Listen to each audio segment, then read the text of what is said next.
জানেন? এই যে কট্টরপন্থী মুসলিম বা এই যে এত বড়, বড় দালাল রয়েছে পাকিস্তানের দালাল, যারা কট্টরপন্থী মুসলিম এখন মাঠে বা ঢাকা শহরে দাবিয়ে বেড়াচ্ছে, তাদের খুব ভালোভাবে ডিল করতে পারত শেখ হাসিনা। তাদের খুব দারুণভাবে কিন্তু ডিল করে নিয়েছিল। তাদেরকে জেলে ভরে দিয়েছিল, তাদেরকে দমিয়ে রেখেছিল। এটা কিন্তু মানতে হবে। এই ডিল করার জন্য কিন্তু বাংলাদেশের হিন্দুরা একটু শান্তিতে থাকতে পারত।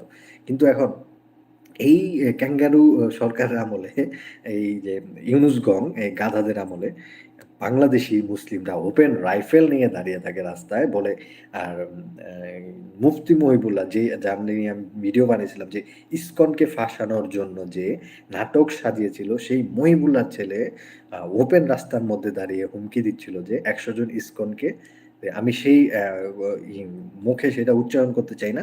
হাত দিয়ে দেখাচ্ছি মানে এরকম করে দিবে। কেটে ফেলবে আরকি সেটা বলছে। তারা তো তাদের ভাষায় অন্য কিছু বলে। সেইটা বলেছিল কিন্তু।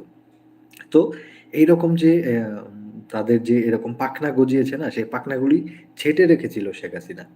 তো তাই জন্য বাংলাদেশি হিন্দুদের একটি প্রোটেকশন হয়েছিল।